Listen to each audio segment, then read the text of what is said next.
میں پوچھنا چاہوں گا کہ رمضان المبارک کی سب سے بڑی برکت وہ کیا ہے؟ رمضان المبارک کی جو سب سے بڑی برکت ہے وہ تو خیر وہی ہے جو ہر نیک عمل کی ہے، اور وہ ہے اللہ تعالیٰ کی رضا۔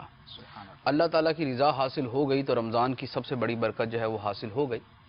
اب اس کے ساتھ دوسری بات یہ ہے کہ رمضان کی برکتیں وہ بھی ہیں کہ جو خود اللہ تعالیٰ نے قرآن پاک کے اندر بیان فرمائی۔ مثال کے طور پہ رمضان المبارک کی ایک برکت تو اللہ تعالیٰ نے خود بیان فرمائی، لعلکم تتقون، کہ تم پہ روزے اس لیے فرض کیے گئے تاکہ تمہیں تقوی نصیب ہو جائے۔ تو تقوی کا نصیب ہونا یہ رمضان المبارک کی وہ برکت ہے کہ جو خود اللہ تعالیٰ نے قرآن پاک میں بیان فرما دی۔ یہ رمضان کے روزوں کا مقصد بھی ہے اور یہ اس کی برکت بھی ہے۔ تو اب گویا یوں سمجھ لیں کہ جس کو اللہ تعالیٰ کی رضا حاصل ہو گئی، جسے تقوی نصیب ہو گیا اور جسے توبہ کی توفیق مل گئی، اسے رمضان المبارک کی برکتوں کا بہت بڑا حصہ مل گیا۔ رضا الہی مل گئی پھر تو پورا ہی حصہ اس کو مل گیا، لیکن چونکہ رضا الہی ایک پوشیدہ امر ہے، ہمیں اس کا معلوم نہیں ہے کہ ہمیں حاصل ہوئی یا نہیں۔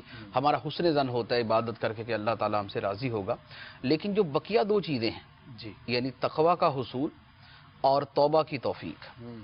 تقوی کا حصول کا مطلب یہ ہوا کہ گناہوں سے وہ بچنا شروع کر دے، اور توبہ کی توفیق کا بھی تقریباً اسی طرح کا مطلب بن جاتا ہے کہ سابقہ گناہوں سے توبہ ہے، آئندہ نیکیوں پر عمل ہے، گناہوں سے بچنا ہے، اپنے گناہوں پر شرمندگی ہے۔ تو جسے یہ دو مقصد حاصل ہو گئے، یعنی توبہ کی توفیق مل گئی اور تقوی کی دولت نصیب ہو گئی، وہ اس بات کا قوی حسن ظن رکھ سکتا ہے کہ اسے اللہ تعالیٰ کی رضا بھی حاصل ہو گئی۔